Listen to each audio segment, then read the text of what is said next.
बुकेरा शरीफ थाने जे हद ॻोठ मीर ख़ान ठोडो जो रवासी मर्दनि ऐं औरतुनि बासर इज़हार शाह जे ख़िलाफ़ एहतजाज कंदे शेख भिरकियो टंडवालिया रोड ब्लॉक करे छॾियो, जॾहिं त रोड जे ॿिन्ही पासनि खां गाॾियुनि जूं टिखियूं कतारूं लॻी वयूं। मीर ख़ान ठोडो जे रवासी औरतुनि ऐं मर्दनि गुल मोहम्मद माछी, लाल मोहम्मद माछी, मसमात ख़तीजा, मसमात ज़ाहिदा पारां एहतजाज कंदे चयो आहे त असांजी नौजवान निसार अहमद माछी वल्द नूर मोहम्मद माछी खे 2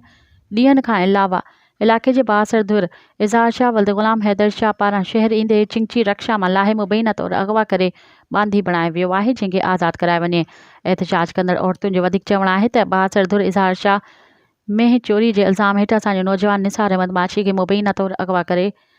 रखियो आहे, जंहिंखे ज़ाहिर न कयो पियो वञे। असांजे नौजवान खे आज़ादु कयो वञे। शेख भिरकियो टंडवालिया रोड ते 2 कलाकनि ताईं बंदि हुजण खां पोइ बुकेरा शरीफ थाणे जे SHO मुख़्तियार थेबो पारां धरणे में पहुची धुरियुनि सां ॻाल्हियूं करे एहतजाज ख़त्म करे रोड खोलरायो ऐं नौजवान खे 1 कलाक में वापसि करण जी यकीन दहानी कराई वई। मज़ीद ख़बरनि ऐं तफ़सीलात लाइ विज़िट कयो असांजी वेबसाइट www.awamiNewsHD.com ऐं ॾिसंदा रहो अवामी न्यूज़ HD।